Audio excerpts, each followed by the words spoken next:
The question is, if every record tells a story, do you discover the story, or does it pre-exist? I think the record itself pre-exists in the collective unconscious of the people who are going to participate. But I think the story reveals itself. And so you don't find the story finds you, you know. And it can be, a really good record can hold a multitude of stories for, you know, and the ultimate story is going to be in the mind of the listener. Tom Dowd used to say an album, a stereo album, was a movie for a blind man. I don't agree with that, but I think it's interesting to think about. Well, I used to tell the record companies, my manager hates it when I say this, that singles were people who picked each other up in bars. But it's like Jerry Lee Lewis said, you know, there's little records with big holes and there's big records with little holes. And I make big records with little holes, you know. I was trained in drama, and it is a play to me. The whole album process is like the chance camaraderie, the collaboration. It's all like a play to me. I usually tell the artist, I will give you a sequence.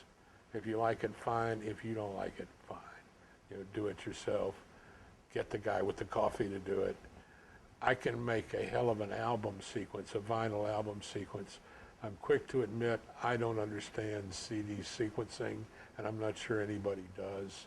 It's entirely different. And if you talk to anybody old school about a record and an album and where is the strong spot, they'll say, oh, well, the first one is strong, the third one is invisible, and there's all different theories about album placement. They'll all agree that the strongest spot on a vinyl record is cut one on side two. If you can make them turn it over, start it again, you've got them. You know, well, there's no turnover point on a CD, and the very things that you avoid in album sequencing, like two slow songs in a row, as stupid as that sounds, you cluster on a CD. If there was a Janet Jackson CD, multi-platinum record, where they had 4 ballads in a row, and it worked because, you know, people are going to resequence themselves anyway. The people who wanted to hear all the ballads, there they were. In the European market, you have to front load the CD because in a European record store, the listening booths will only preview the first 4 cuts. That's all you can listen to. It won't go to cut 5, so you have to front load your CD. I don't know. Sequencing is still a problem to me.